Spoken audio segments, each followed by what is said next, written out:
जय श्री राम, हर हर महादेव। एक बार श्री राधा रानी अपनी सखियों सहित बैठ बात कर रही थी। तभी राधा रानी सखी से बोली, हे सखी, श्री श्याम सुंदर को प्रसन्न करने के लिए किसी ऐसे देवता का व्रत बताओ जो सौभाग्यवर्धक हो।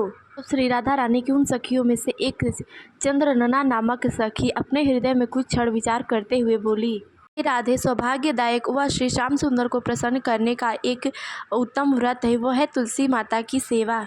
तुलसी माता की सेवा का ही संकल्प लेना चाहिए, क्योंकि तुलसी माता के स्पर्श, ध्यान, नाम संकीर्तन, आरोपण व सेचन किया जाए तो महान फल की प्राप्ति होती है।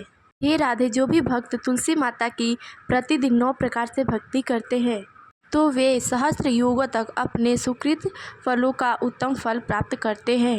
मनुष्य द्वारा लगाए हुए तुलसी वृक्ष जब तक शाखा प्रशाखा बीज पुष्प और सुंदर दलों के साथ पृथ्वी पर बढ़ती रहती है, तक उनके वंश में जो भी जन्म लेता है वह 1000 कल्पों तक भगवान श्री विष्णु के धाम में निवास करता है।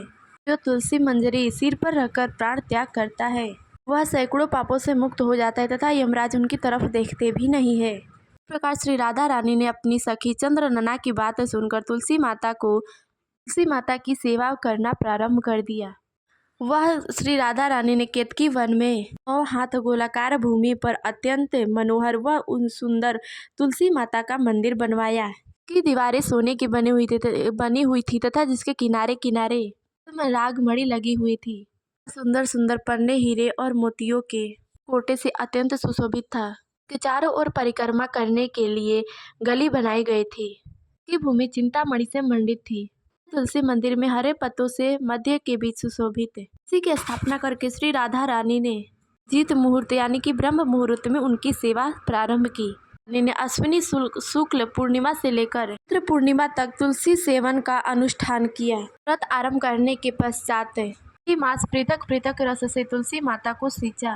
कार्तिक में दूध से, माघ में ईख से, पूस में द्राक्षा रस से, माघ में बारहमासी आम के रस से, फागुन मास में अनेक वस्तुओं के मिश्री रस से, चैत्र मास में उनका चामृत से सेचन किया और वैशाख मास में व्रत का उद्यापन किया। राधा रानी ने उद्यापन के दिन 2 लाख ब्राह्मणों को भोजन कराकर वस्त्र और आभूषणों के साथ दक्षिणा दी। मोटे मोटे दिव्य कोटियों का 1 लाख भार और स्वर्ण का 1 कोटि भार श्री गर्गाचार्य को दिया। यह सब देख आकाश मार्ग से देवता तुलसी माता के मंदिर पर फूलों की वर्षा करने लगे। उसी समय सोने के सिंहासन पर विराजमान हरिप्रिया श्री तुलसी माता प्रकट हुई। 4 भुजाएं थी, कमल के समान उनके 2 नेत्र थे। 16 वर्ष की अवस्था और श्याम कांति थी। तक पर हेममय किरीट प्रकाशित था। कानों में कंचनमय कुंडल झलमला रहे थे। गरुड़ से उतरकर हरिप्रिया श्री तुलसी माता श्री राधा रानी के समक्ष आई।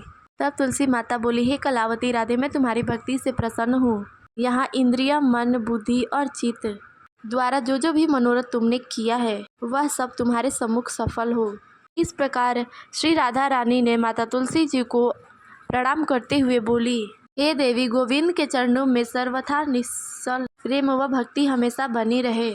तब माता तुलसी तथा अस्तु कहकर वहां से अंतर ध्यान हो गई। इस प्रकार जो भी मनुष्य श्री राधा रानी के इस कथा को सुनता है वह भगवान के परम पद को पा जाता है तथा तुलसी माता की जो भी सेवा करता है उसकी सारी मनोकामनाएं पूर्ण हो जाती है। जय श्री राम, हर हर महादेव।